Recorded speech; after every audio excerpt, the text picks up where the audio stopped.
being with my children make me happy. Doing something I love, skiing makes me happy. Nature.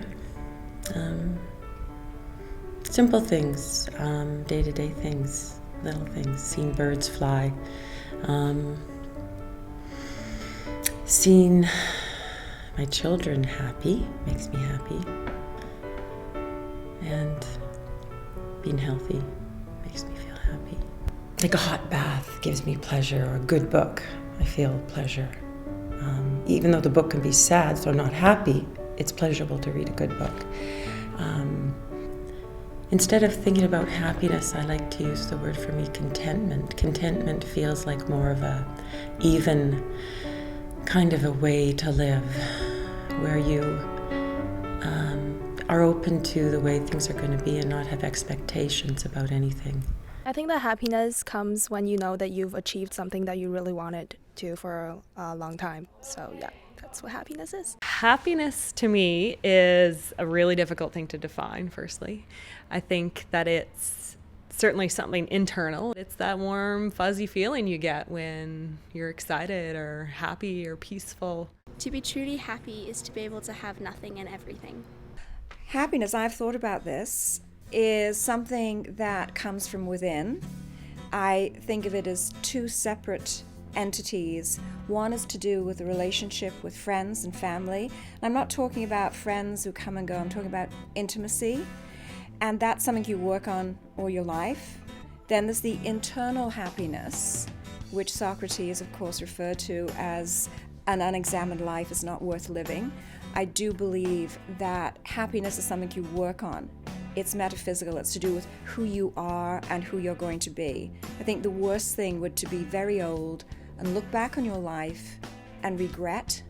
I think that everything you do should be about making you the best person you can be, and I think happiness naturally comes from that.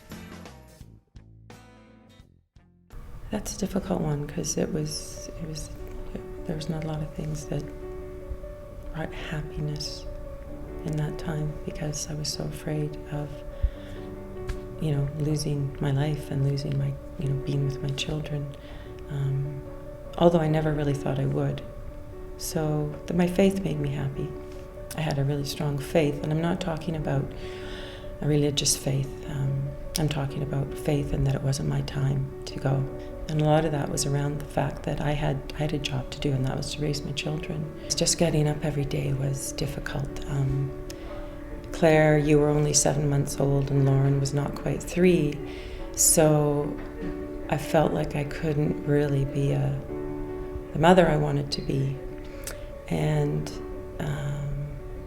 I was very sick, so physically I was not feeling good. So the moments that when I felt happiness was distracting, was when I was distracted from what I was going through. So that would mostly involve probably doing things with you girls when you were little, like going for walks. Or Claire, you couldn't walk, watching you roll around on the floor, and you were really the only one in my inner circle that didn't know what was going on. So you were a relief. You took me out of my pain and my place of fear in your innocence and your babiness, your joy and smiles and chuckles. Whereas Lauren was fretful. She knew something was up. Seeing the love and support of friends and family, how people rallied and supported, brought me food and meals and looked after kids, and that made me feel happy to know that people could care so deeply in times of strife. I regard pleasure as a fleeting thing.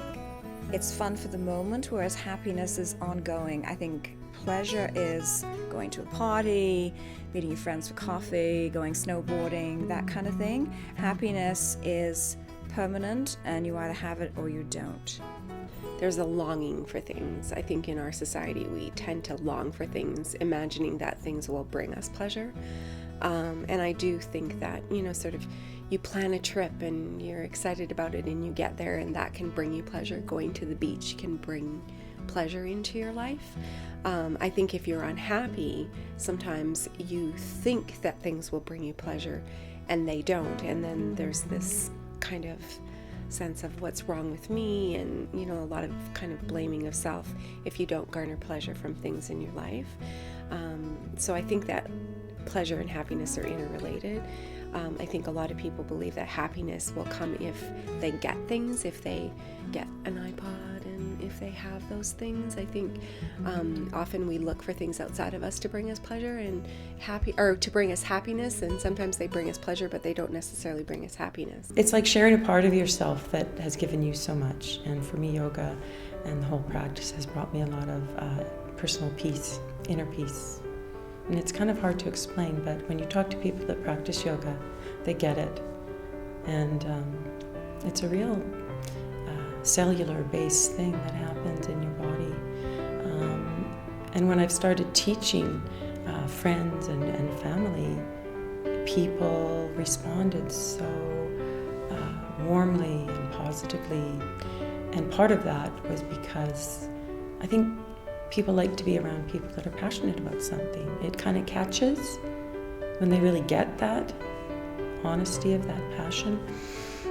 Plus there's all the physical benefits. It does make you feel good to move and stretch and be in a room with other people that are doing the same thing. You feel calm and peaceful at the end. And sometimes that feeling is what it carries into your daily life. You breathe more deeply, your heart opens both physically and emotionally, I think. And you're more compassionate with yourself, and I think that's a huge way to feel content and happy, is to start with yourself and give yourself a break and be compassionate and be gentle. I'm going to make huge generalizations because I think that I don't know everybody, so it's really hard to generalize that to everybody. But I have a sense that there's a lot of pleasure seeking at Crofton. I think that a lot of the young women that I see are looking to other things outside of themselves to bring pleasure. I think that the most valuable thing we can do in adolescence is to develop a sense of who we are, sort of a connection to ourselves. And when we know who we are and we love who we are and we feel good about who we are, we don't look so much to things as we do to our relationships and to the things that we get from our relationships. I think that there's a lot of pleasure seeking, and often pleasure seeking is related to hyperarousal. So people who are really who feel a lot of anxiety and stress in their life often will look to things to help them feel better, and often they don't feel better. Well, pleasure can involve a lot of people. And I think that pleasure is something that we need as human beings. I think it goes hand in hand with happiness. The more pleasure you have, the more of the good things in life, then the happier you are, but not necessarily. And this is not taking into consideration the people who have very little pleasure in their lives. But definitely it's those moments that you think, well, on the weekend I had a really good time, I had family over, we had a great party, I cooked Indian food. That was full of pleasure for me. And that adds to who I am as a person and that ongoing happiness.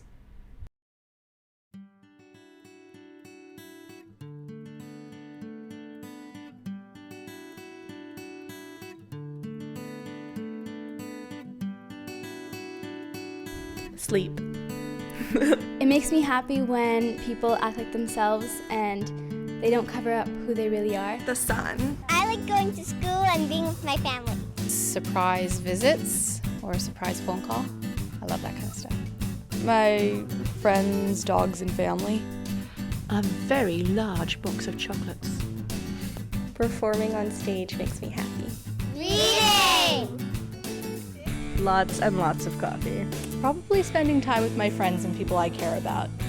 My goggles. Getting away from reality makes me happy. Being with my friends. Cooking cookies au Jacques. Family. Friends. I like reading in the library. Anime and manga makes me happy, but mostly manga. Ice cream. Ice cream. Lots of ice cream. Ice cream pretty much.